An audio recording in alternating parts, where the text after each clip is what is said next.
All right, let's see if we can blow your mind here with quoting in the policy center instead of the clearinghouse and doing this an easier way than what I tried to show you before. I was kind of irritated that nobody told me about this, but sometimes you just gotta figure it out on your own. So, all right, let's start. You're gonna go to Policy Center, and then you're gonna click on the account drop down button, new account. Just uncheck all this crap. First name, I gotta go find the first name of the property appraiser. Some realtors just sending me stuff again. I hate these Spanish names because it's like they got 4 names. Eddie Guinek, whatever. Eddie Guinek. Then city is gonna be Bradenton, Florida. So yeah, you're just filling this stuff out. Zip code 34208. Okay. Hit search. It's going to tell you doesn't find it. That's what you want it to say. And then you're going to do click on create new account. Go down to person. All right. Just fill out the asterisks. Actually, make sure if you have the phone number, go ahead and put a phone number in and all that. So put a phone number regardless. Phone number and email. If you don't have it, make it up. Let's do. I always just do mobile phone because they're gonna ask for one anyway.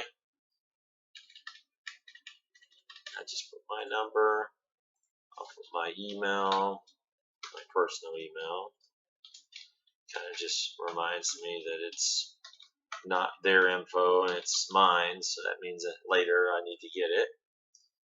Okay, address 361. Let's just copy this shit. Copy, paste. Bradenton, Florida, blah, blah, blah. All right, so go down here where it says address. You need to make sure that's standardized. It's going to go to this screen. You're going to click accept standardized. Person type, individual. Language, English. All right, click update.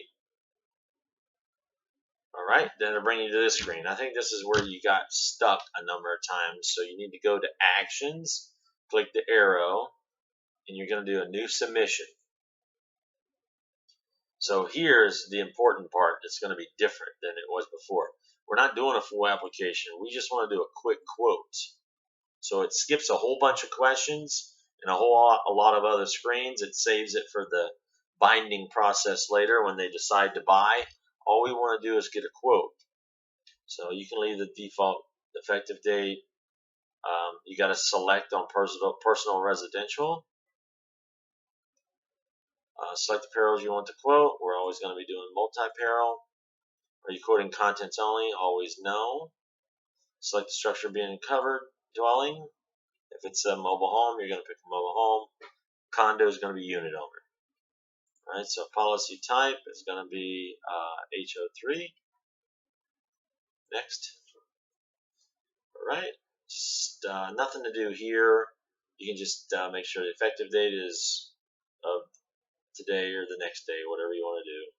Apply no prior insurance surcharge. Just always click no on this. Click next.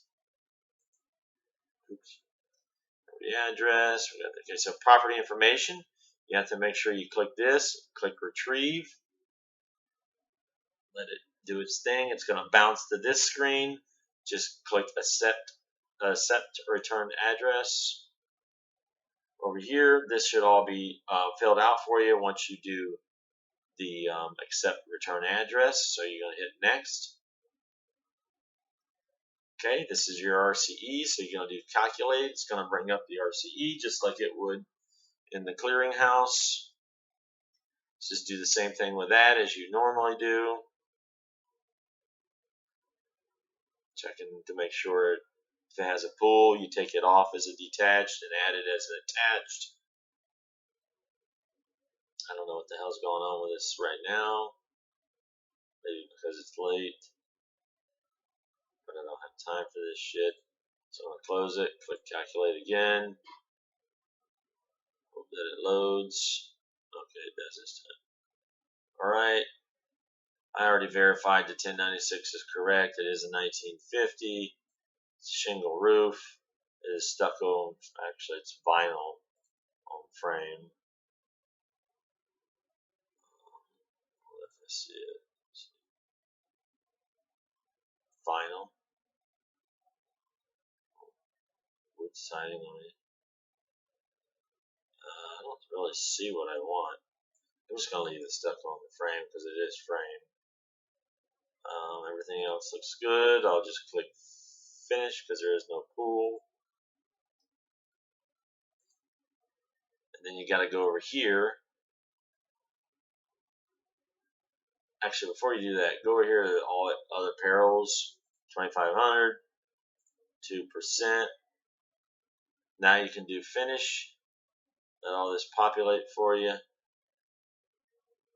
Alright, so it gives you a value on the house. You can just use the 5,000 more rule. So what is that, like almost 10,000 or almost 210,000? So let's just do that. Other structures change to 2%. Personal property is 25% of coverage A. So let me just do 55,000. Don't touch any of this other stuff over here. Click next. Okay, residence type is going to be dwelling. How's the dwelling customarily used? Primary. Just click all nones on these. Click next. You're almost there. So number of stories 1 unless it's not. Number of units in a building 1 unless it's a duplex or a triplex. You're built 1950 frame. Number of units in the fire division should always be 1 unless it's a duplex or a triplex. Don't touch that, which is the grade. Click the other tab that says WLM, which stands for win loss mitigation. So this is where you'll put in the win loss mitigation credits if you have it. Put it in. If not, do our standard deductions that we normally do. Level C, clips, cable, FBC equivalent, secondary no, and no opening protection credit. Alright, and then there's no more nexus. So the next, now when you click premium estimate, you should get a quote. If not, it's going to go back, it's going to tell you what you need to finish. But right here is a quote.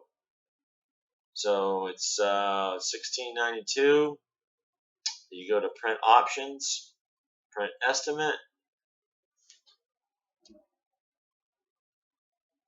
and that downloads to your computer, and voila, you got a fancy little quote sheet. It's got the property address, name of the person. It shows you all the coverages, not just that clearinghouse basic quote sheet. And it even tells them, it warns them down here that if there's another catastrophe, they could be charged a 45% extra bill, which is what Citizens keeps telling us to preach to everybody. So, all right. So I hope this works for you.